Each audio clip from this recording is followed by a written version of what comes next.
तो सबसे पहले हमको लिमिट देखनी होगी। ठीक है, तो यहाँ पे हम लोग लिमिट देखने का काम करते हैं। तो एक्सएन को हम किससे रिप्लेस करेंगे? एल से। L is equal to 1/5 into L square plus 6। इसको इम्प्लाई करेंगे तो ऐसा कुछ होगा हमारे पास, L square plus 6 is equal to 5L, implies that L square minus 5L plus 6, ये हो गया। Then L minus 2 is equal to 0, implies that L is equal to 2 आ रहा है and L is equal to 3 आ रहा है। अब हमको ये देखना है कि इसकी लिमिट क्या होगी। तो देखो यहाँ पे हमारे पास क्या है,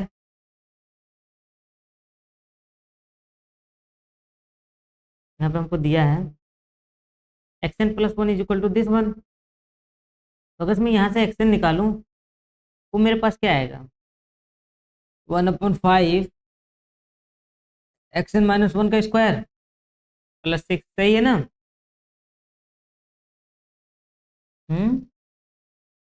यही बनेगा ना? ठीक है, अगर हम इस सीक्वेंस को ऐसा देख ले, ये इंक्रीजिंग या डिक्रीजिंग अगर हम इसका देख लेंगे तो हमारे पास कुछ चीज़ें सॉल्व हो सकती है कि नहीं, ये बताइए। जैसे फर्स्ट टर्म हमारे पास क्या लिखा, 5/2 लिखा है। तो हम क्या कर सकते हैं, देखो कोई दो सीक्वेंस दिया हो तो उनका इंक्रीजिंग या डिक्रीजिंग भी देख करके हम लोग उनके कन्वर्जेंस के बारे में बोलते हैं ना, अगर वो बाउंडेड हो कि नहीं। आपका ये सीक्वेंस तो बाउंडेड है ही। अब आगे हम लोग थोड़ा सा बढ़ते हैं, समझ में आ रहा है ना रीमा आपको? तो देखिए अब हम लोग क्या करते हैं, एक्सएन प्लस 1 माइनस एक्सएन निकालते हैं। अभी हम लोग दूसरा अप्रोच जो लगाएंगे, ग्राफिकल अप्रोच भी लगाएंगे। एक मेथड ये भी आपको बता दें, तो इसलिए हम लोग ऐसा कर रहे हैं। ठीक है, कि मतलब हम दो सीक्वेंस को देख सकते हैं कि वो इंक्रीजिंग या डिक्रीजिंग ऑर्डर में इस तरीके से भी। तब देखो हमारे पास क्या आ जाएगा, ये आ जाएगा देखो 1/5 xn square plus 6 minus 1/5 xn minus 1 का स्क्वायर प्लस 6। अगर से आप 1/5 को बाहर निकाल देंगे तो आपके पास क्या बचेगा, एक्सएन स्क्वायर बचेगा। और देखो माइनस साइन के साथ मैं इसको लिख देता हूँ, एक्सएन माइनस 1 का स्क्वायर। और बाकी यहाँ पे प्लस 6 आएगा और ये माइनस 6 होगा, तो कांस्टेंट गायब हो जाएगा ना। अब इसको अगर आप चाहोगे तो कैसा लिख सकते हो, 1/5 x n plus x n minus 1 into x n minus 1। ये सही है ना? बताइए। अब देखिए हमारे पास क्या होगा, देखो एक्सएन प्लस 1 माइनस एक्सएन दिया है हमको, और हमारे पास ये चीज़ दी है इसके इक्वल टू में, equal to 1/5 x n plus x n minus 1 into x n minus 1। अब देखो ये क्वांटिटी ग्रेटर देन होगी 0 या लेस देन 0 होगी, वो इसी के अकॉर्डिंग होगी ना, क्योंकि देखो ये पॉजिटिव टर्म का सीक्वेंस है, ये quantity always greater than are equal to 0 होगी। तो आपका मतलब बचता कौन है, ये। अगर ये ग्रेटर देन 0 हो गया तो पॉजिटिव, और अगर लेस देन 0 हो गया तो निगेटिव, यही तो होगा। तो दैट्स मीन, दैट इज करके हम लोग लिख सकते हैं x n plus 1 greater than are equal to x n, और x n plus 1 less than are equal to x n according as xn is greater than or equal to xn minus 1, xn is less than or equal to xn minus 1। ठीक है, तो देखो कभी कभी हमारा ये approach भी काम कर जाता है, इसलिए हम लोग ऐसे लगा रहे हैं। ठीक है, अब यहां से हम लोग क्या बोलेंगे, अगर हम लोग सिर्फ इतना ही देख ले, x2 x1 से क्या हो रहा है, बड़ा हो रहा है या छोटा हो रहा है, क्योंकि देखो ये हर एक टर्म के लिए ट्रू होगा ना, क्योंकि यहाँ पे देखो xn plus one greater than are equal to xn दे रहा है, if xn greater than are equal to xn minus one. इसका मतलब अगर हम उसकी सिर्फ दो टर्म का पता लगा ले कंस्टिट्यूटिवली, तो हम लोग इसके बारे में बोल सकते हैं कि इंक्रीजिंग होगा कि डिक्रीजिंग। सिंस ये मेथड भी आपका बचा था सॉल्व करने के लिए कि कैसे इस मेथड से आप सॉल्व करोगे, इसलिए हम इस क्वेश्चन को ऐसे भी उठा रहे हैं ताकि आपको हर एक मेथड क्लियर रहे। समझ में आ रहा है? तो अब समझ में आ रहा है कि नहीं ये बताइए। x1 तो हमको कितना दिया है, 5/2। अब x2 को हम लोग को निकालना होगा। x2 हमारे पास कितना आएगा बताइए। देखिए 1/5 x1 का स्क्वायर है ना, प्लस 6 है, इज इक्वल टू 1/5 25/4 प्लस 6। अगर इसको आप सॉल्व करोगे तो 1/5 को ऐसे रहने देता हूँ, कितना आ रहा है 2.45। सोच के बोलिएगा, क्योंकि अगर जैसे वैल्यू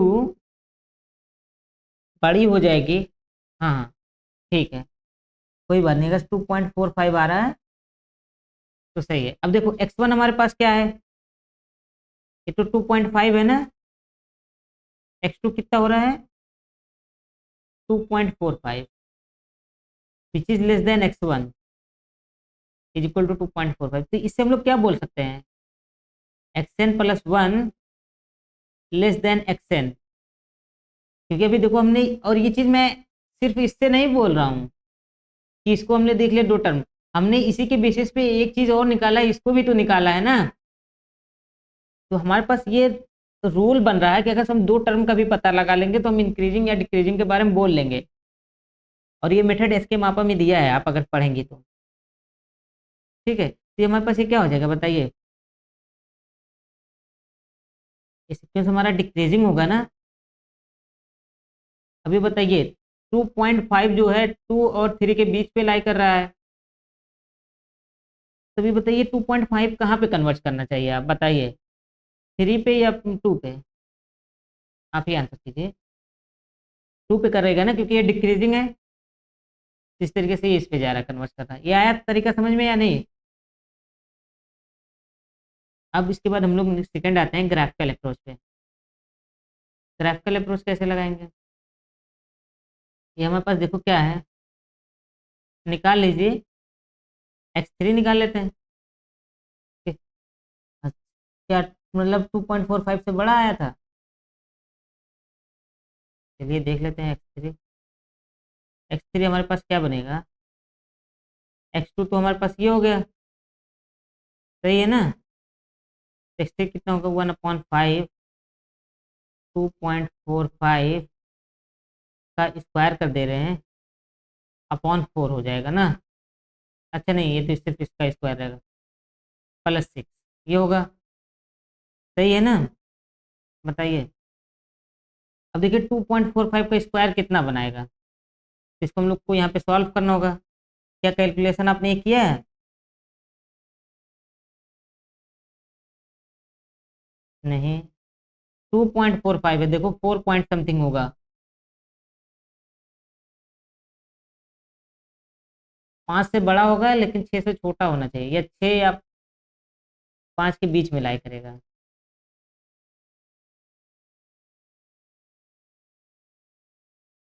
चलिए हम कर लेते हैं अब कैलकुलेशन, 2.45 इंटू 2.45, हम क्या करते हैं 245 का डायरेक्ट टेबल पढ़ रहे हैं, ठीक है। 6.0025 1/5 6.0025। हम आप पे यकीन कर रहे हैं कि आपने कैलकुलेशन सही किया है, ठीक है। ये चीज़ हो गया, अगर आंसर कुछ गलत आता है तो अभी हम भी करेंगे, तो कितना हो जाएगा 12.0025 अपॉन 5 कर देते हैं।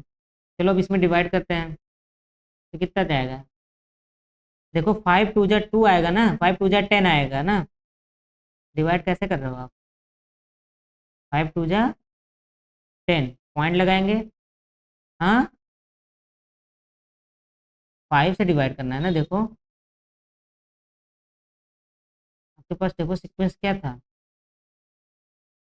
गलत हो ही नहीं सकता है क्योंकि ये जो मेथड है हमारे पास प्रूव्ड मेथड है। ठीक, हम ये जनरल वे से प्रूफ कर रहे हैं, ये गलत होगा ही नहीं।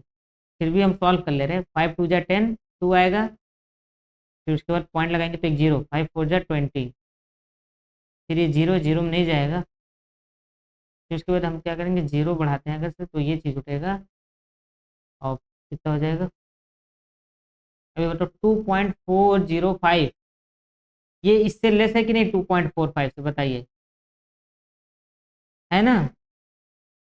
ऐसे आप आगे भी कैलकुलेट कर लीजिएगा, लेस ही आएगा। ठीक है।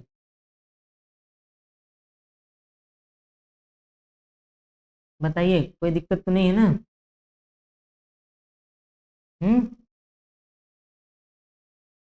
अब हम लोग थोड़ा सा ग्राफिकल अप्रोच इसको देख लेते हैं, ग्राफिकली इसको कैसे सॉल्व कर सकते हैं, क्योंकि उससे भी तो लगना चाहिए हमारा ना।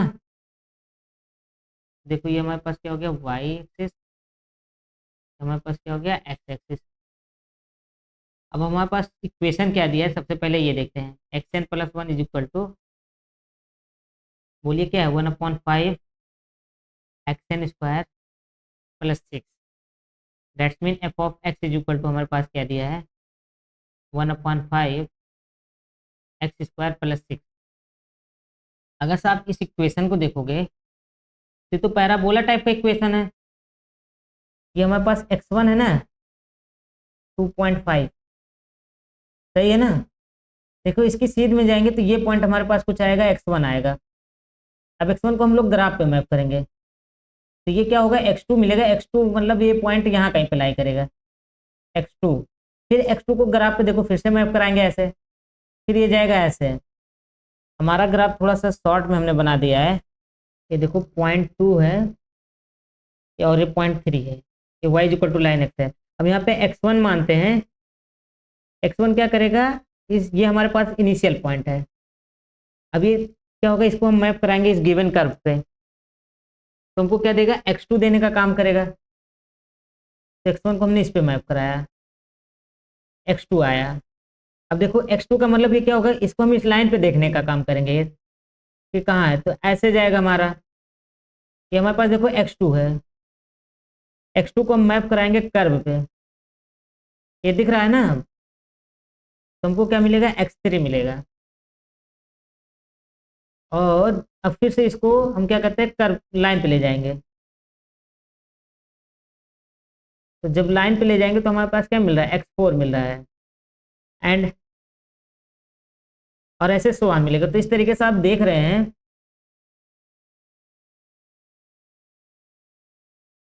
सॉरी ये x3 है, इसको मैप कराएंगे x4 मिलेगा। तो इस तरीके से आप देख रहे हैं ना, x1 x2 हो रहा है, x3 हो रहा है, एंड x4। तो इस तरीके से हमारे पास ये जो फंक्शन हो गया कैसा हो गया, डिक्रीजिंग हो गया। आई होप ये समझ में आ गया होगा। इस तरीके से हम लोग क्या बोलेंगे, सीक्वेंस हमारा डिक्रीजिंग है। और इस कन्वर्ज कहाँ पे कर रहा है, 2 पे कन्वर्ज कर रहा है ना। तो देखो अगर हम यहाँ पे क्वेश्चन को देखें तो हमारे पास दो चीज़ें आ रही हैं। जैसे जो फिक्स पॉइंट पे हमने पढ़ा, अभी आपने कुछ क्वेश्चंस ऐसे देखे थे जो ना तो इंक्रीजिंग हो रहा था ना तो डिक्रीजिंग हो रहा था। कुछ ऐसा आपने फिक्स पॉइंट का देखा जो इंक्रीजिंग हो रहा था, कुछ ऐसा देखा जो डिक्रीजिंग हो रहा था।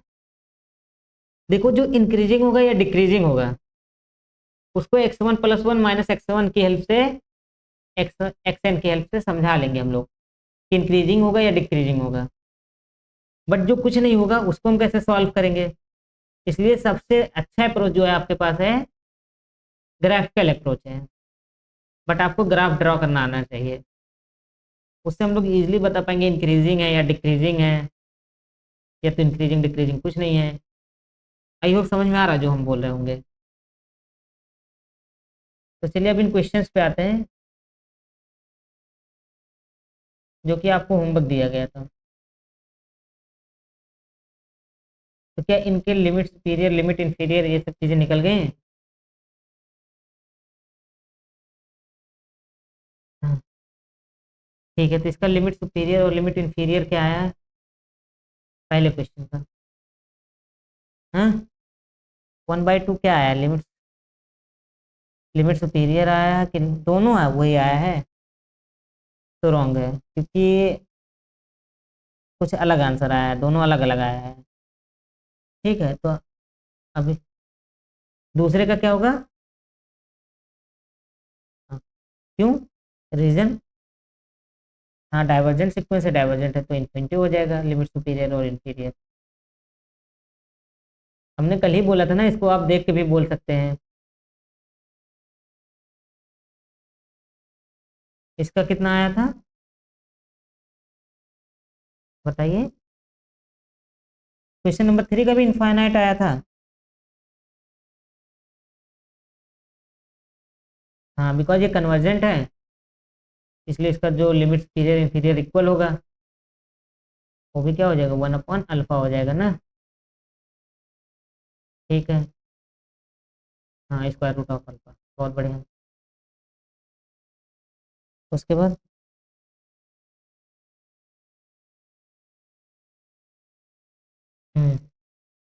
लिमिट इंफीरियर 2 आएगा और सुपीरियर इन्फिनिटी, क्योंकि देखो ये क्या है, ये बाउंडेड एबव नहीं है। और अगर कोई सीक्वेंस बाउंडेड एबव नहीं होगा तो उसका मतलब लिमिट सुपीरियर क्या होता है, इन्फिनिटी होता है ना। हमने इसको कल ही बताया था। बताइए, इसमें कोई डाउट है? और लिमिट इंफीरियर इसका देखोगे, हर एक टर्म 2 से मतलब क्या कहते हैं, लिमिट इंफीरियर जब सॉल्व करोगे या लिमिट पॉइंट का जो कलेक्शन बनाओगे, क्योंकि ये बाउंडेड बिलो है, तो जो लिमिट पॉइंट का इन्फीमम आएगा वही लिमिट इंफीरियर हो जाएगा। तो limit inferior of a n is equal to 2। और देखेंगे सीक्वेंस के पास कितने लिमिट पॉइंट है, काउंटेबली इनफाइनाइट लिमिट पॉइंट है। तो मतलब हमारे पास ऐसा भी सीक्वेंस होता है जिसके पास काउंटेबली इनफाइनाइट लिमिट पॉइंट हो। इसका बताइए, इसका कितना आया था लिमिट सुपीरियर और इंफीरियर? हम्म 0 आएगा। देख लो ये सीक्वेंस, पहले तो ये बताओ कन्वर्जेंट है कि नहीं है?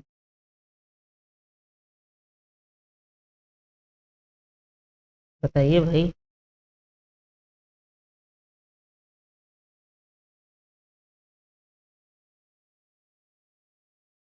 अच्छा, लगता है आप ये टेस्ट भूल गई हैं। अल्फा 1 प्लस अल्फा 2 की पावर एन की power n dot dot so on plus alpha n की power alpha k, sorry alpha नहीं, alpha k whole to the power 1/n। इसकी लिमिट क्या आती है बताइए?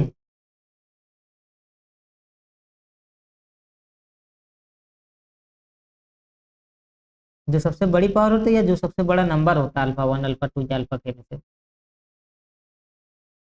अगर से इसको कंपेयर करेंगे तो ये वही तो सीक्वेंस है। देखो, फाइनाइट टर्म है ना, 2023 तक गया है, तो इसका सबसे मैक्सिमम टर्म कौन है बताइए? हम्म सबसे बड़ा टर्म कौन है बताइए इसका? 1 है ना। और अगर 1 है तो अब आप ही बताइए, अगर से 1 पे कन्वर्ट कर रहा है, लिमिट सुपीरियर और इंफीरियर आपस में इक्वल होंगे कि नहीं? यही चीजें इंप्रूव करनी है आपको। देखो, क्वेश्चंस आप देखोगे और एग्जाम में ये गलती और ज्यादा होने के चांसेस बढ़ेंगे, क्योंकि वहां पे आपके ऊपर प्रेशर भी रहता है। एग्जाम के बाहर तो क्वेश्चन सॉल्व हो जाते हैं, बट एग्जाम टाइम में आपको सॉल्व करना सीखना है। ठीक है, एंड लिमिट इंफीरियर ऑफ ए लाना है। ठीक है, तो हमको क्या करना है, ए एन का लिमिट सुपीरियर और लिमिट इंफीरियर लाना है। तो ए एन को सबसे पहले हम क्या करते हैं, दो पार्ट में ब्रेक करते हैं। देखो, जब भी आपके पास ऐसा कुछ हो माइनस 1 की पावर n आए। ठीक है, तो आप इसको ऑड एंड इवन में ब्रेक करने का काम कीजिए सबसे पहले। ठीक है, तो ए एन इज इक्वल टू क्या हो जाएगा, कॉस -1 की power 2n into 2n pi by 2 plus 2n, या 2k भी हम लोग बोल सकते हैं। ठीक है, यहाँ पे k बोलते हैं, अभी बताते हैं क्यों बोल रहे हैं k pi by 3 when n is even. Even का मतलब क्या होगा, 2k टाइप का होगा, इवन नंबर। सही है ना, यहाँ पे क्या k क्या कर रहा है, नेचुरल नंबर में बिलोंग कर रहा है। और ये क्या हो सकता है, कॉस, ये टोटल हमने लिख दिया, कॉस -1 की पावर 2k प्लस 1 इंटू क्या हो जाएगा, 2k plus 1 into pi by 2 plus 2k plus 1 into pi by 3। और ये कब होगा, when n is odd. Odd का मतलब क्या होगा, n की वैल्यू 2k प्लस 1 टाइप का हो। ठीक है, k बिलोंग कर रहा है नेचुरल नंबर में। और यहाँ से अगर हम और थोड़ा सा ब्रेक करेंगे ए एन को, तो कैसा हो जाएगा, कॉस ऑफ, ये देखो 2 से 2 कैंसिल हो जाएगा, तो क्या हो जाएगा, k pi by k pi plus यहाँ पे क्या आ जाएगा, 2k पाई बाई 3। और अगर इसको और थोड़ा सा सॉल्व कर लेंगे तो क्या आ जाएगा हमारे पास, कॉस, देखो 3 to 5 के पाई बाई 3, ये इसको ऐसे भी लिख लीजिए 5k, या ऐसे लिखते हैं हम लोग k इंटू 5/3 पाई। ठीक है,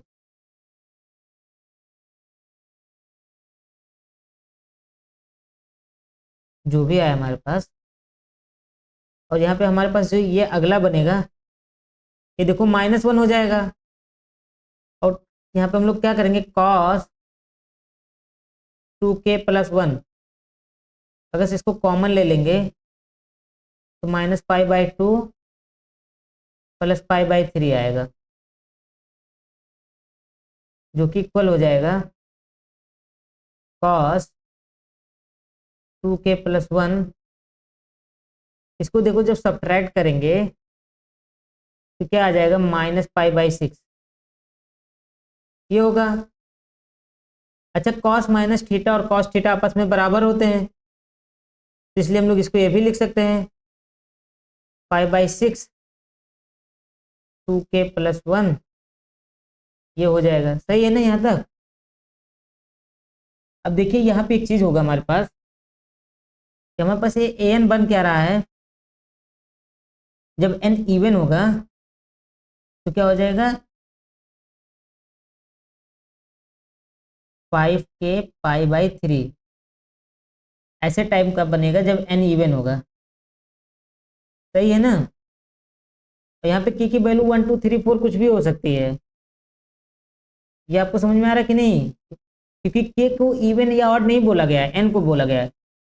और ये क्या हो जाएगा, कॉस 2k प्लस 1 इंटू π/6 जब एन ऑड हो जाएगा।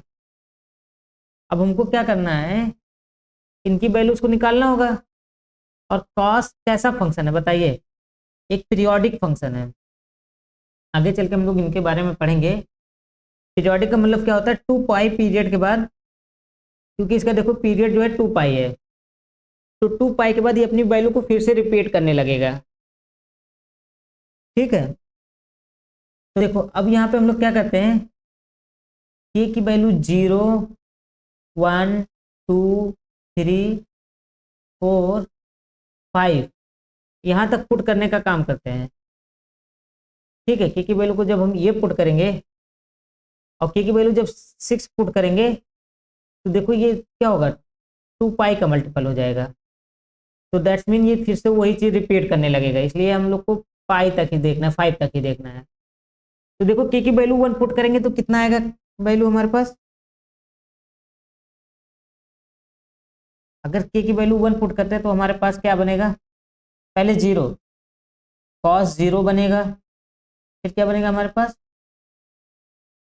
कॉस 5 पाई/3। अगर आप इसको बनाओगे तो डिग्री में बना सकते हो ना। फिर क्या हो जाएगा, कॉस, देखो जब इसकी वैल्यू को हम लोग क्या करते हैं, के की वैल्यू को 2 पुट करेंगे तो 5×2 = 10 होगा, जिसको अगर हम लोग लिखना चाहेंगे तो कुछ ऐसा हो जाएगा, कॉस 3 पाई प्लस पाई/3। सही है ना। और जब कॉस की वैल्यू, के की वैल्यू 3 पुट करेंगे तो इसकी वैल्यू क्या हो जाएगी, कॉस 5 पाई, बिकॉज 3 से 3 कैंसिल हो जाएगा। जब के की वैल्यू 4 पुट करेंगे तो 5×4 = 20, तो क्या हो जाएगा, कॉस 6 पाई प्लस पाई/2 पाई/3। और उसके बाद फिर क्या आ जाएगा, कॉस, जब के की वैल्यू 5 पुट करेंगे तो कितना हो जाएगा, 8 पाई प्लस पाई/3। आपको थोड़ा डायरेक्ट भी निकालना आना चाहिए, मैं एक्सप्लेन कर रहा हूँ इसलिए ऐसे लगा रहा हूँ। ठीक है, आप चाहते तो 60 डिग्री का बना लेते, फिर 300 प्लस के हिसाब से बना लोगे, 360 के हिसाब से। ठीक है, इस केस में जो हमारे पास आएगा, तो पहली वैल्यू कास 0 की वैल्यू कितनी आएगी, 1 आ जाएगी। और यहाँ पे देखेंगे कास 5 पाई/3, इसकी वैल्यू कितनी होगी, कॉस 300 हो जाएगा। और कॉस 300 को हम लोग कैसा लिख सकते हैं, 270 + 30, जो कि साइन में बदल जाएगा। और साइन 30 की वैल्यू कितनी होती है, बताइए। साइन 30 की वैल्यू √3/2 होता है या 1/2 होता है।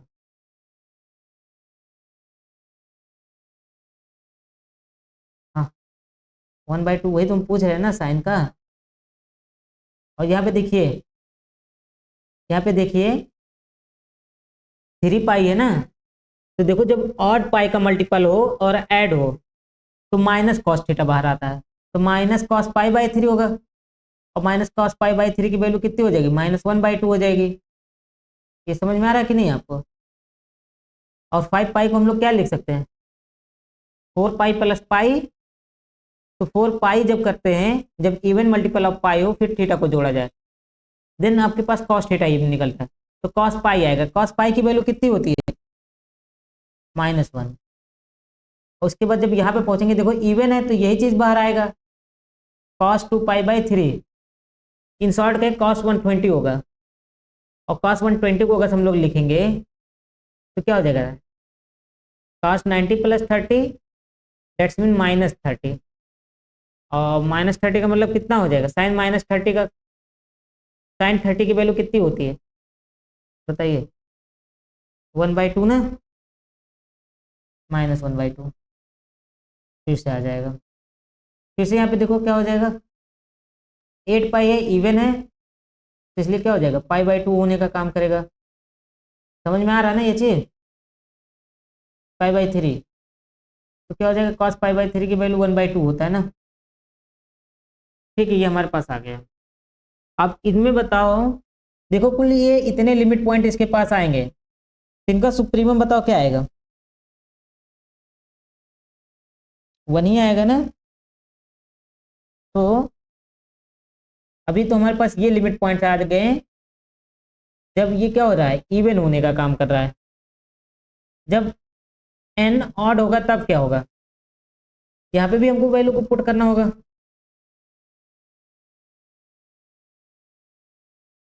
हाँ, आप निकाल लीजिएगा और यहाँ से हमारे पास आंसर आ जाएगा। ठीक है, इसको अगर हम थोड़ा सा और भी सॉल्व कर लेते हैं, आप देखोगे नॉर्मली, तो पहले इसको हम बना लेते हैं एंगल के फॉर्म में, तो ये 30 डिग्री हो जाएगा। ठीक है, कॉस 2k + 1, ये शायद थोड़ा जल्दी आ जाए, 30 डिग्री हो गया। ठीक है, अब देखो ये कब 360 को पार कर सकता है, वहां से रिपीट करेगा 2 पाई को जोड़ने पे। ठीक है, तो चलो हम लोग करते हैं। तो देखो जब k = 0 पुट करेंगे तो क्या आएगा, cos 30 आ जाएगा। और जब k = 1 पुट करेंगे तो कितना हो जाएगा, cos 90 हो जाएगा। के इज इक्वल टू 2 पुट करेंगे तो कितना होगा बताइए। तो कॉस 150 हो जाएगा, यही होगा ना। फिर जब के इज इक्वल टू 3 पुट करेंगे कॉस कितना हो जाएगा 210। फिर उसके बाद फिर के इज इक्वल टू जब आगे हम पुट करेंगे तो कितना हो जाएगा कॉस 270 बनेगा। 60 डिग्री का डिफरेंस हो रहा है।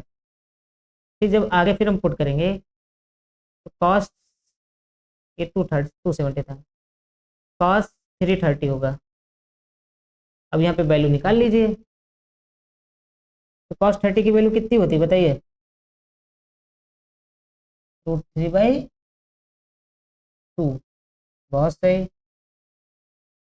अच्छा एक चीज और है, देखो काश की वैल्यू कभी भी 1 से बड़ी नहीं हो सकती है, इतना तो क्लियर है ना।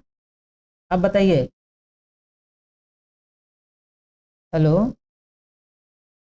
कॉस थीटा की वैल्यू कभी भी 1 से बड़ी तो नहीं हो सकती ना। अगर लिमिट सुपीरियर पूछा तो लिमिट सुपीरियर इसका सिंपली कितना हो जाएगा, आप ही बताइए।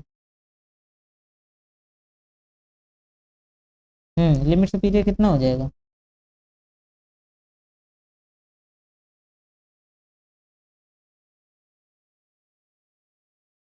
अरे जब 1 आ रहा है 1 से बड़ा तो काश की वैल्यू हो ही नहीं सकती, तो लिमिट सुपीरियर इसका कितना होगा 1 ही तो होगा।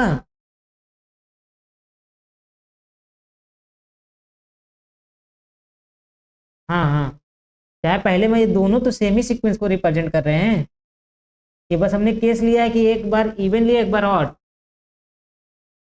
तो लिमिट सुपीरियर तो हमेशा क्या आएगा 1 ही तो आएगा। अब इन्फीरियर के लिए हमको इसको सॉल्व कर लेना होगा। फिर आप निकाल लो दोनों में से, देखो जिसमें सबसे निगेटिव सॉरी नेगेटिव आ रहा है तो वो तो छोटा हो ही जाएगा, तो जिसकी वैल्यू सबसे छोटी होगी वही लिमिट इन्फीरियर हो जाएगा।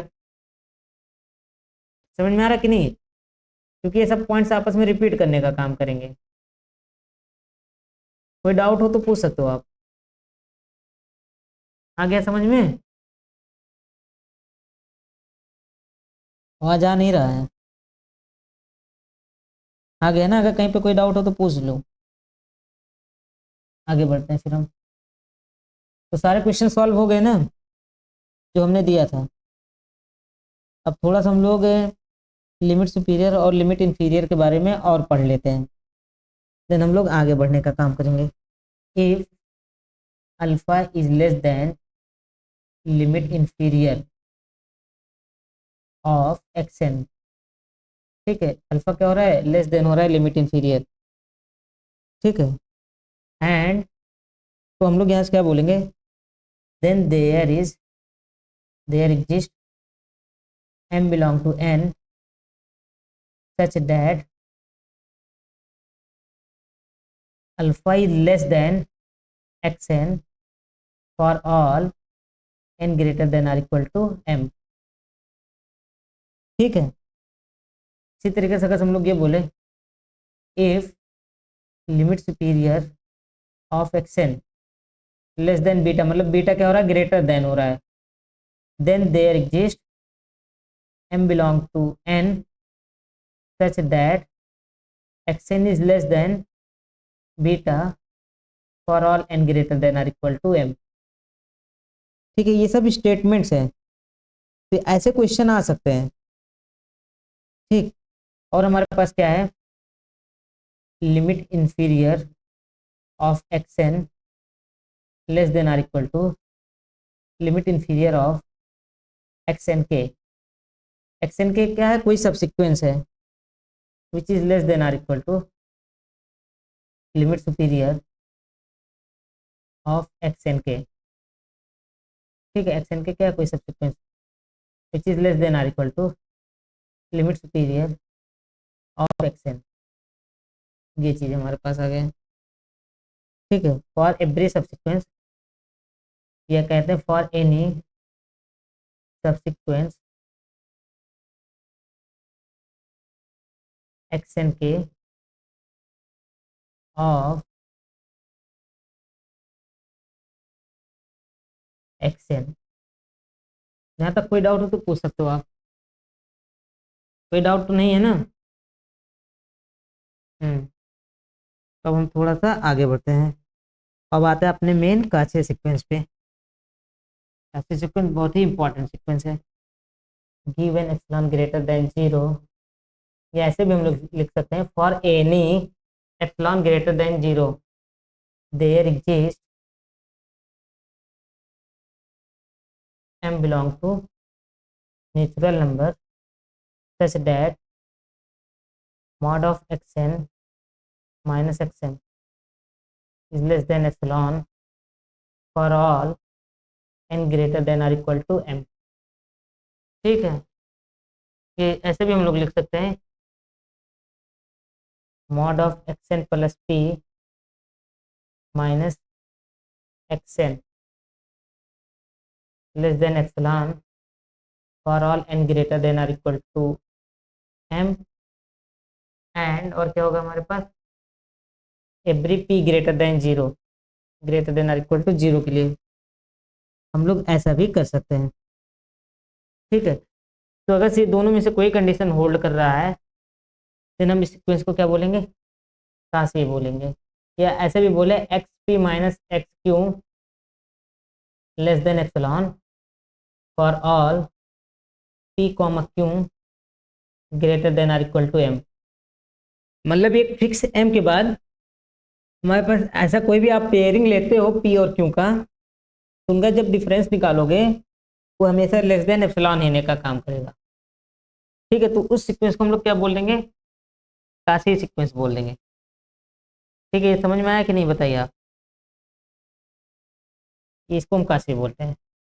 अब इससे रिलेटेड हमारे पास फर्स्ट थ्योरम जो है वो क्या है, every Kashi sequence is bounded. कोई भी काशी सीक्वेंस आप लेते हो तो बाउंडेड होता है। देखो प्रूफ हमको नॉर्मली देखना है, ये सब चीज़ें बुक में भी मिल जाएंगी बट थोड़ा सा समझ लीजिए। देखिए अगर हम लोग एप्सिलॉन को 1 ले लेते हैं, ठीक है, आप एप्सिलॉन को कुछ भी छोटा ले सकते हैं, हम लोग एप्सिलॉन को 1 इसलिए ले रहे हैं ताकि हम लोग इजीली इसको समझ पाएँ। देन क्या होगा, mod of x n minus x m less than 1 होगा for all n greater than are equal to m के लिए। कि हमने पहले क्या मानेंगे कि एक्सएन कोई काशी सीक्वेंस है, then for epsilon is equal to 1 हमारे पास ये कंडीशन होल्ड होना चाहिए, काशी है तो ऐसा ही होगा ना। इम्प्लाइज दैट हमको क्या करेगा, एक्सएन ग्रेटर देन हो जाएगा -1 plus XM and less than हो जाएगा एक्सएम प्लस 1 से। ये समझ में आ रहा कि नहीं कि कैसे होगा for all n greater than are equal to m के लिए। तो देखो जब एम की वैल्यू एन की वैल्यू एम से बड़ी हो रही है उसकी इक्वल हो रही है, ये तो फिक्स हो रहा है, एक बाउंडेड सीक्वेंस बन रहा है ना, हो रहा है कि नहीं। बट व्हाट अबाउट जब एम की वैल्यू एन की वैल्यू एम से छोटी हो, तो वहां पे हमको एक मिनिमम मैक्सिमम डिफाइन करना होगा। तो हम लोग क्या करते हैं, K1 is equal to define करते हैं minimum of x1 x2 dot so on xm minus 1। फिर उसके बाद क्या हो जाएगा xm, ये -1 है अलग से, मतलब m टर्म में से घटा है, और K2 इज इक्वल टू हो जाएगा maximum of x1 x2 dot so on xm minus 1 xm plus 1। ठीक है, देखो ये चीज़ हमने बहुत जगह पे यूज किया है, बस यही आपको समझना है। और कब हम यूज करते हैं, जब हमको ये पता है कि m से सारे बड़े टर्म के लिए बाउंडेड हो रहा है, तो हम m और उससे छोटे टर्म पे आते हैं और वहां पे जो मिनिमम निकलेगा उसको डिफाइन करते हैं। So xn greater than are equal to K1 but less than K2, तो xn इज बाउंडेड। बताइए इसमें कोई दिक्कत तो नहीं है ना, नहीं। अब हमारे पास नेक्स्ट क्या होगा, every Kashi sequence is convergent. Every convergent sequence is Kashi, हम लोग काशी क्राइटेरिया पे आते हैं जो कि क्या बोलता है, हमको कन्वर्जेंस के बारे में बताता है। ठीक है, काशी सीक्वेंस इज कन्वर्जेंट। हमारे पास सबसे इम्पोर्टेंट माना जाता है वो क्या है, हमारे पास काशी क्राइटेरिया है। if the Kashi sequence is convergent and if the convergent sequence is a sequence in R, जैसे बोला real sequence is Kashi if and only if it is convergent sequence।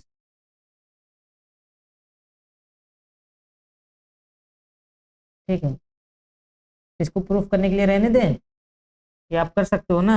मतलब ऐसे ही नॉर्मली आपको देखना है, पहले बाउंडेड देखना है, ठीक है, देन आपको क्या करना है, कन्वर्जेंट प्रूफ करना है। इसके लिए देखो नॉर्मली आप कहोगे, सबसे पहले देखो काशी ले लोगे, हिंट दे दे रहे हैं हम। बाउंडेड तो आपने दिखा ही दिया है, बाउंडेड दिखा दिया है ना। अब हम लोग ऐसा कुछ करते हैं, काशी है तो हम लोग क्या करते हैं, एप्सिलॉन ग्रेटर देन 0 है तो एप्सिलॉन बाई 2 ये भी ग्रेटर देन 0 होगा कि नहीं, बताइए आप। अब यहाँ पे क्या होगा, हमारे पास एक फिक्स नेचुरल नंबर आएगा such that x n minus x m less than epsilon by 2 होगा। जब भी ये क्या होगा, m comma n greater than are equal to एक फिक्स नंबर k से हो रहा है। अब हमारे पास क्या होगा, नाउ हम लोग क्या कर सकते हैं, ऐसा कुछ बना सकते हैं, mod of x n minus L. इसको हम लोग क्या लिख सकते हैं, आप ही बताइए। इसको हम लोग ऐसा कुछ लिख सकते हैं, एक्सएन माइनस एक्सएम प्लस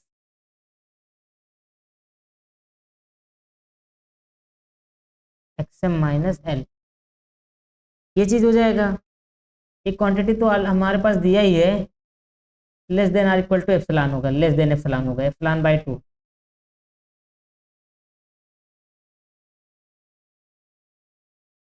और हमारे पास दूसरी चीज़ क्या होगी, जो इसके बारे में हम लोग बोलेंगे, ठीक है, एक्सएम के बारे में। एक्सएम के बारे में हम कैसे बोलेंगे, क्योंकि अभी हमने एक शो किया है कि काशी सीक्वेंस क्या होता है, बाउंडेड होता है। बाउंडेड होगा तो उसके पास क्या होगा, कोई ना कोई एक वैल्यू लिमिट पॉइंट होगी कि नहीं, बिकॉज हमको बोल जाने वायस्ट्रास थ्योरम बोलता है, इसके पास एक लिमिट पॉइंट होगा, एल होगा। और अगर एक एल लिमिट पॉइंट हो गया तो इसके पास एक सब सीक्वेंस मिलेगा जो कि मैंने एक्सएम से डिफाइन करने का काम किया है। तो ये mod of XM minus L ये लेस देन एप्सिलॉन बाई 2 हमको दिखाना होगा ना, ये हो जाएगा बिकॉज ये सब सीक्वेंस है, वो कन्वर्ज कर रहा है इस पे एल पे, बिकॉज एल लिमिट पॉइंट है। तो यहाँ से हम लोग इसको दिखाएंगे कि ये लेस देन एप्सिलॉन बाई 2 भी होगा। और ये क्या आ जाएगा हमारे पास, epsilon for all n greater than are equal to के के लिए।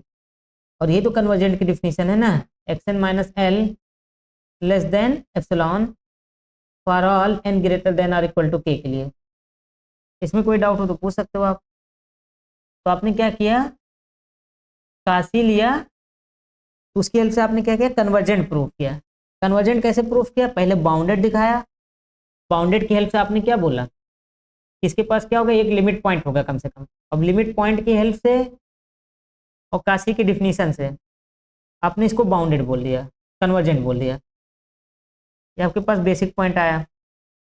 अब अगर हम लोग ऐसा कुछ करते हैं, कन्वर्सली जाते हैं, अगर मानते हैं एक्सएन कन्वर्जेंट सीक्वेंस है जो कि एल पे कन्वर्ट कर रहा है, देन डिफिनीशन क्या बोलती है, mod of x n minus l less then हम कोई पॉजिटिव नंबर लेते हैं जो कि एप्सिलॉन बाई 2 है, for all n greater than are equal to के के लिए। मान लीजिए कोई फिक्स के मिल रहा है जो कि नेचुरल नंबर में बिलोंग कर रहा है, सही है ना यहाँ तक। अब क्या होगा, mod of x n minus XM को क्या लिख सकते हैं, mod of x n minus l plus L minus XM. इसी को हम लोग चाहेंगे तो ऐसा भी कुछ बना सकते हैं, mod of x n minus l plus जो कि less than are equal to हो जाएगा एक्सएम माइनस एल। अब यहाँ से हम लोग क्या बोलेंगे, लेस देन एप्सिलॉन बाई 2 हो जाएगा, ये भी लेस देन एप्सिलॉन बाई 2 हो जाएगा, बिकॉज ये for all n greater than are equal to के के लिए है, और एम और एन यहाँ पे क्या होगा, greater than are equal to k होगा। तो इस तरीके से क्या होगा, mod of x n minus m less than epsilon हो जाएगा, और यहाँ पे कोई भी एप्सिलॉन ग्रेटर देन 0 नंबर हो। ये हमने कन्वर्सली बताया, जस्ट ओवरव्यू दिया है। जब आप इसको पढ़ोगे सब कुछ चीज़ें समझ में आएगा। So every convergent sequence are Cauchy. तो यहाँ पे अगर कोई डाउट हो तो आप पूछ सकते हो। आ गया ना? ठीक है, अब हम थोड़ा सा आगे बढ़ते हैं। अब देखिए, जब हम लोग काशी प्रूफ कर रहे हैं, अगर से हम लोग कुछ ऐसा दिखा दें, ठीक है, कि काशी किसी को नहीं दिखाना है, काशी दिखाने का तो ये जनरल वे है कि हमको ऐसे ही जाना होगा।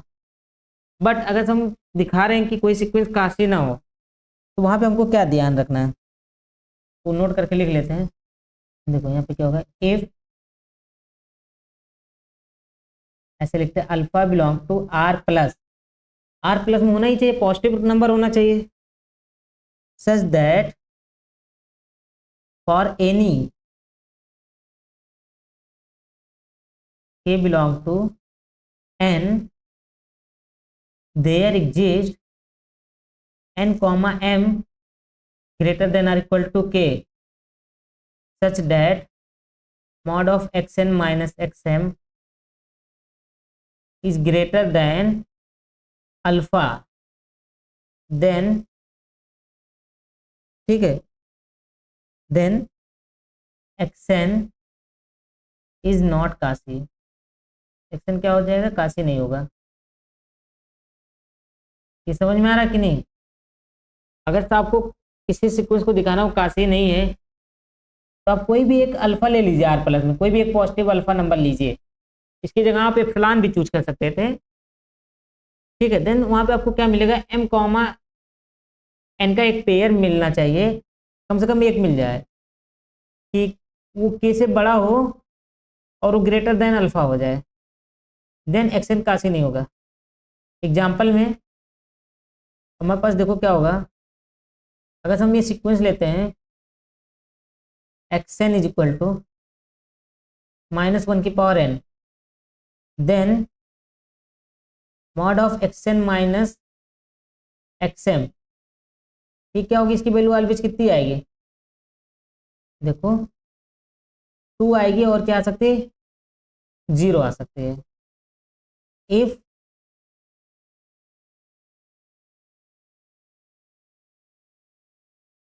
One is odd and other is even, m और n में अगर देखते हो तो अगर ये क्या होता है, एक ऑड हो जाता है और एक इवन हो जाता है, तो ये वैल्यू 2 ही आएगी ना। और जब दोनों सेम हो जाएंगे, if m and n are odd और इवन, ठीक है। अब आप क्या करेंगे, जैसे आपने क्या बोला है, मैं यहाँ पे कोई भी के नेचुरल नंबर में ले लूंगा, और अल्फा इक्वल टू मैं सेट कर रहा हूँ 1/2, then mod of xn minus xm, और इसको मैं कैसे डिफाइन करूंगा, सच दैट, देखो क्या कर रहा हूँ, m n को ग्रेटर देन k ले रहा हूँ, and m is equal to n+1। तो देखोगे n k से बड़ा है, n अगर इवन हुआ तो m ऑड हो जाएगा, और n अगर ऑड हुआ तो m इवन हो जाएगा। इस तरीके से हर केस में इसकी वैल्यू कितनी आएगी, 2 आएगी, जो कि ग्रेटर देन 1/2 हो जाएगा। और इस तरीके से आपका जो ये सीक्वेंस है इज नॉट काशी, ये काशी नहीं होगा। एक तरीका ये भी हमारे पास है। दूसरा हम लोग क्या कर सकते थे, इसका कन्वर्जन देख सकते थे। कन्वर्जन नहीं है, हाँ हाँ नॉर्मली तो हम देख ही सकते हैं ना, बट अगर मान लो कोई पूछता है कि हमको एप्सिलॉन कंडीशन से इसका चाहिए, देन आपको ये चीज़ तो करना होगा ना। हम्म, बताइए, यहाँ तक कोई डाउट तो नहीं है ना? आगे बढ़े। हम लोग काशी में ज़्यादातर काम जो अभी तक करते हैं बस लिमिट निकाल के करते हैं। देखो अभी हम पढ़ा रहे हैं तो कोशिश हमारी ये है अधिक टॉपिक आपको रीजन के थ्रू आए, हर चीज़ें समझ में आए। पर जब आप एग्जाम में हो आप अपना जनरल वे भी लगा सकते हो सॉल्व करने का, कि किसी ऑप्शन को डिस्कार्ड करके कुछ काउंटर एग्जाम्पल ले करके किसी भी तरीके से। हाँ, टाइम तो ख़त्म ही हो जाएगा, तो उसको आपको नॉर्मली ऐसे ही लगाना है। ये जो काशी वगैरह का हम आगे के लिए पढ़ते हैं। बट जब पार्ट सी में आप जाओगे तो आपको अगर प्रॉपर आएगा तो ही आप टिक कर पाओगे। ज़्यादातर क्वेश्चंस में यही होते हैं। ठीक है, x n is equal to 1/n is Cauchy. उसका मतलब ये नहीं है कि पार्ट सी में कि आप काशी को इसको एप्सिलॉन डेल्टा से प्रूफ करोगे। मतलब हर एक ऑप्शन लगाना आना चाहिए आपको कि कैसे हम लोग जा रहे हैं limit and tends to infinity निकाल के। ये देखो कन्वर्जेंट है तो काशी तो हो ही जाएगा। हाँ, बाउंडेड भी है। देखो कन्वर्जेंट है तो बाउंडेड अपने आप हो जाएगा ना, तो काशी तो ये हो ही जाएगा। इसको प्रूफ तो कर ही लोगे आप इजली, सिंपल सा है। क्या हो जाएगा, x n minus x m करोगे तो क्या हो जाएगा, ये हो जाएगा mod of 1/n minus mod of 1/m which is less than are equal to 1/n plus 1/m। और ये लेस देन एप्सिलॉन होता है, इसके पहले ही हमने देख लिया है। आसानी से हम लोग बना लेंगे ना कि कोई भी आप हमको दीजिए एप्सिलॉन, हम वहाँ से m और n आपको दे देंगे। इसके बाद जितने भी वैल्यू आएंगे सब इससे छोटे होंगे। ठीक है, तो नेक्स्ट हम लोग आते हैं, इंपॉर्टेंट टॉपिक है वो हमारे पास है कॉन्ट्रैक्टिव सीक्वेंस। एक न्यू सीक्वेंस डिफाइन करते हैं जो कि हमारे पास क्या है, contractive sequence. If there exist r belong to open 0 to 1 such that r कहाँ बिलोंग कर रहा है, ओपन 0 to 1 में, such that mod of x n plus 2 minus x n plus 1 less than are equal to c times sorry r times mod of x n plus 1 minus x N.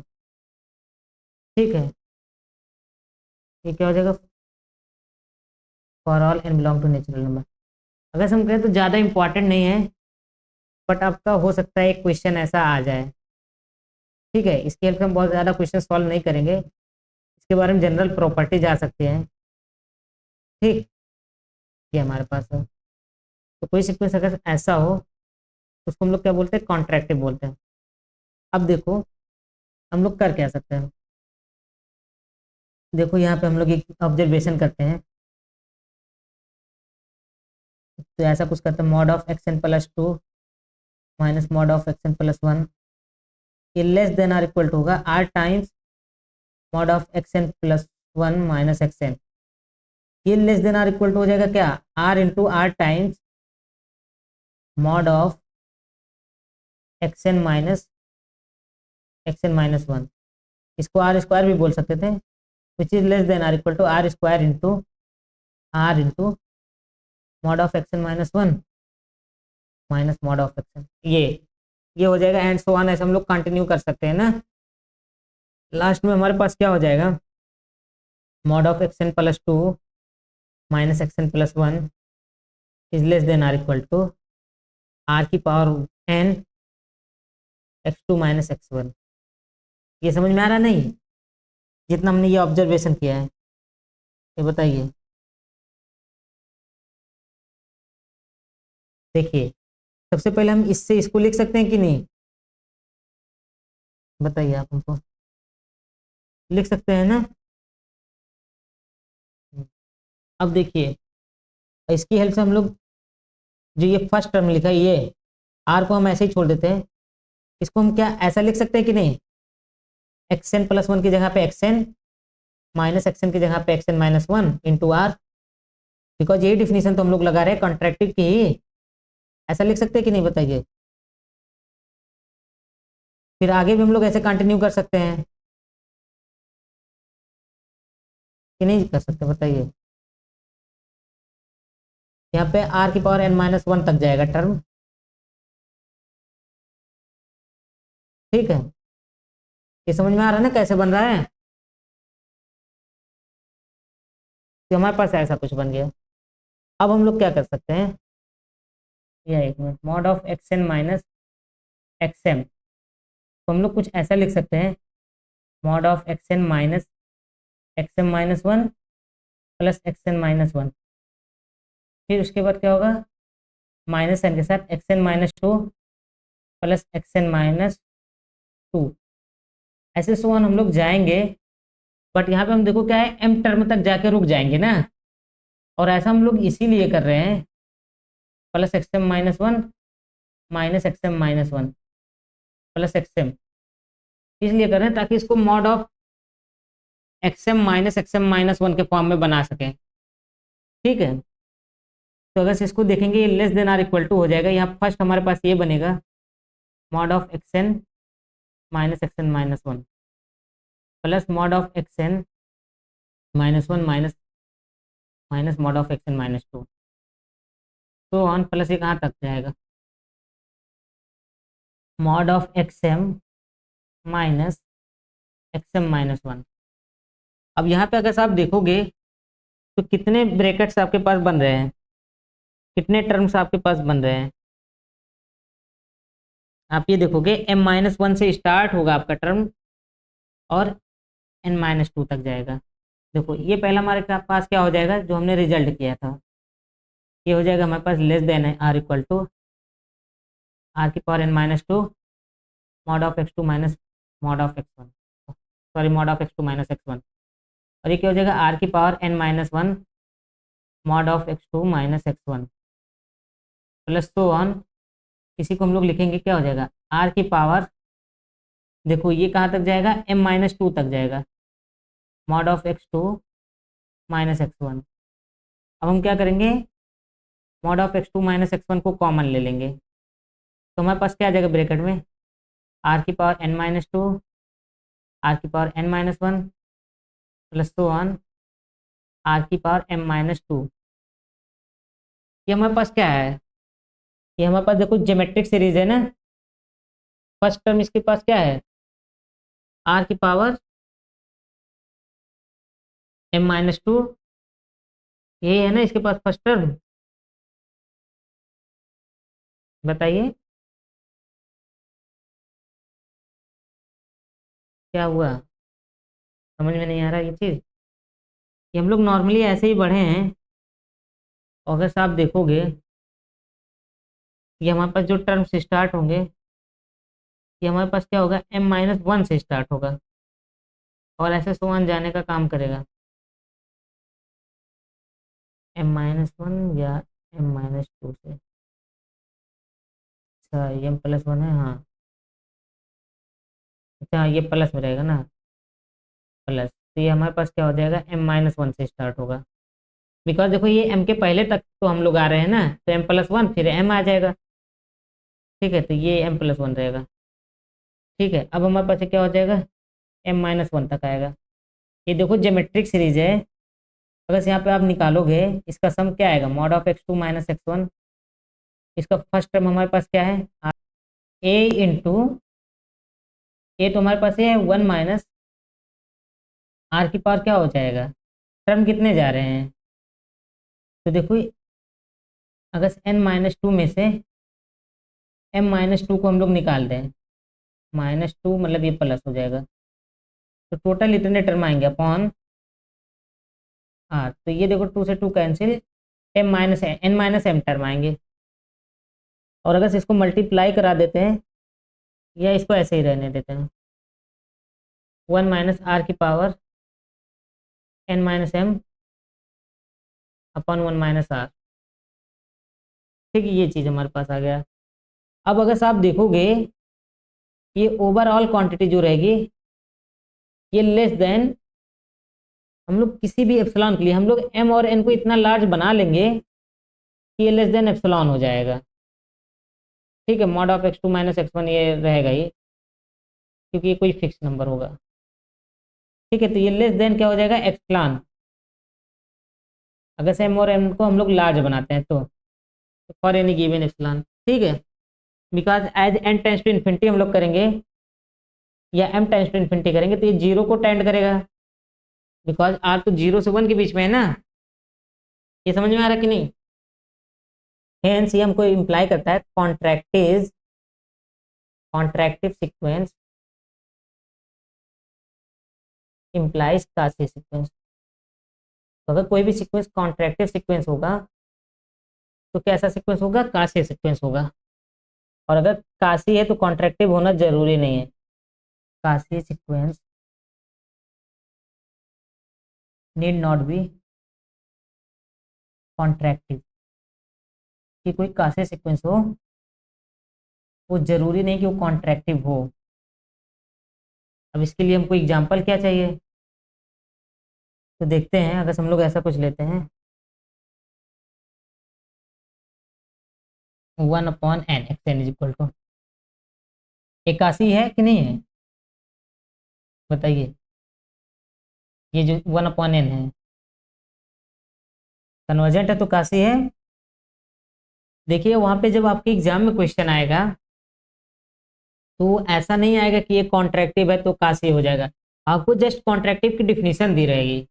मतलब ऐसे question को दिया रहेगा कि mod of x n plus 2 minus x n mod of x n plus 1 less than C into या r into mod of x n plus 1 minus x n such that r is less than 1। वहां से आप कर लेंगे, ठीक है। ऐसा आएगा आपके पास। अब हम लोग क्या करते हैं, हम लोग इसको देखते हैं कि ये कॉन्ट्रैक्टिव होगा कि नहीं। तो पहले हम लोग क्या करते हैं, x n plus 2 minus x n minus 1।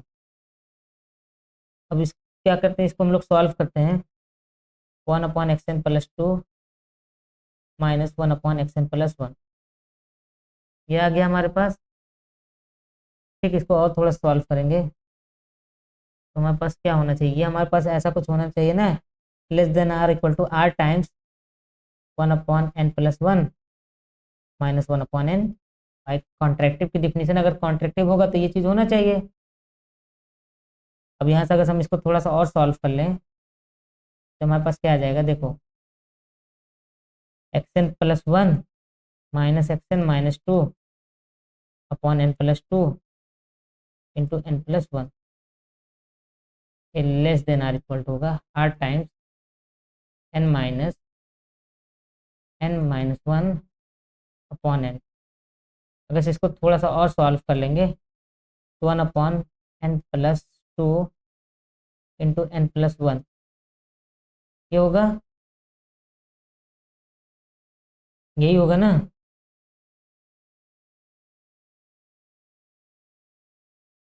और ये क्या हो जाएगा, less than are equal to r times 1/n, sorry n into n plus 1। ये भी तो होगा ना, एन प्लस 1। ये हो गया। अब यहाँ से हम लोग क्या देखेंगे, simply r is greater than are equal to n into n plus 1 by n plus 2 into n plus 1। अब ये देखो अगर एन प्लस 1 को हटा देंगे तो ये कहाँ कन्वर्ट करेगा, एन टेंस टू इन्फिनिटी करेंगे 2 पे कन्वर्ट करेगा। और ये बताओ, सॉरी 1 पे, क्या 1 बताओ ओपन 0 to 1 के बीच में है? नहीं है। तो इसलिए ये सीक्वेंस हमारा क्या होगा, कॉन्ट्रैक्टिव नहीं होगा, नॉट कॉन्ट्रैक्टिव। बिकॉज ये जो आर कन्वर्ट करता वो क्या करता 0 से 1 के बीच में ही रहना चाहिए, ठीक है। आपको समझ में आया या नहीं बताइए।